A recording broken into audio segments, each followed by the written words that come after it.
ஆனா மறுமையில நல்லடியார்கள் வந்து தனது இறைவன் அதாவது அல்லாஹ்வை பார்ப்பாங்க. அல்லாஹ் தனது திருமறையில சொல்றான், அந்நாளில வந்து சில முகங்கள் ஒளி வீசும் தமது இறைவனை பார்த்து கொண்டிருக்கும் அப்படின்னு சொல்றான். நல்லடியார்கள் வந்து மறுமையில் அல்லாஹ்வை வந்து பார்ப்பாங்க. அல்லாஹ்வுக்கு வந்து உருவம் இருக்கிறதா அப்படின்னு, அதாவது முகம் இருக்கிறதா அப்படின்னா இருக்கு. அல்லாஹ்வுக்கு வந்து முகம் இருக்கிறது.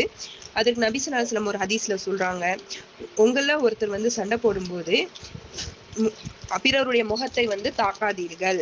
ஏன்னா முதல் மனிதனான ஆதம் நபி அவங்கள வந்து அல்லாஹ் தனது முகத்தோற்றத்தில படைச்சான். அதனால அல்லாஹ்வுக்கு வந்து முகம் இருக்கிறது.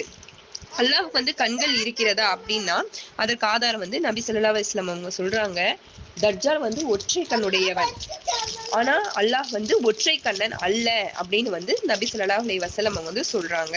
இதுல இருந்து நமக்கு என்ன தெரியுது? அல்லாஹ்வுக்கு வந்து கண்கள் இருக்கிறது, ஆனா ஒற்றை கண் இல்லை. ஆனா அல்லாஹ்வுக்கு வந்து கண்கள் வந்து இருக்குது அப்படின்னு வந்து நபி ஸல்லல்லாஹு அலைஹி வஸல்லம் சொல்லியிருக்காங்க. இன்னும் வந்து இதன் மூலியமா அல்லாஹ்வுக்கு வந்து கண் இருக்கிறதாக நமக்கு வந்து தெரியுது.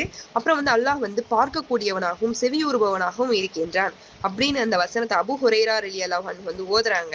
அப்போ ஓதிக்கிட்டு இருக்கு வந்து அமானிதங்களை வந்து அதற்குரியவரிடம் ஒப்படையுங்கள் அப்படின்னு அல்லாஹ் வந்து கட்டளையிட்டு இருக்கான் அப்படின்னு வந்து அவங்க வந்து அபூ ஹுரைரா ஓதிட்டு இருக்கிறப்போ அல்லாஹ்வுடைய தூதர் நபி ஸல்லல்லாஹு அலைஹி வஸல்லம் அவங்க தமது கட்டை விரலை வந்து அவங்கள காதின் மீதும் அடுத்த விரலை தனது கண்ணின் மீதும் வைத்து சுட்டி காட்டினார். அதாவது அல்லாஹ் பார்க்கக்கூடியவனாகவும் கேட்கக்கூடியவனாகவும் இருக்கின்றான்.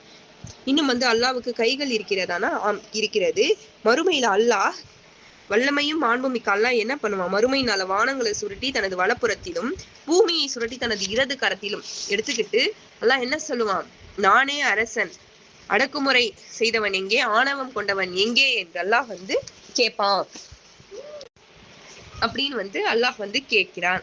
அல்லாஹ்வுக்கு வந்து கால்கள் இருக்கிறதா அப்படின்னா இருக்குது. அல்லாஹ்வுக்கு வந்து கால்கள் இருக்கிறது. மறுமையில வந்து கெண்டைக்கால் திரை வந்து அகற்றப்படும்.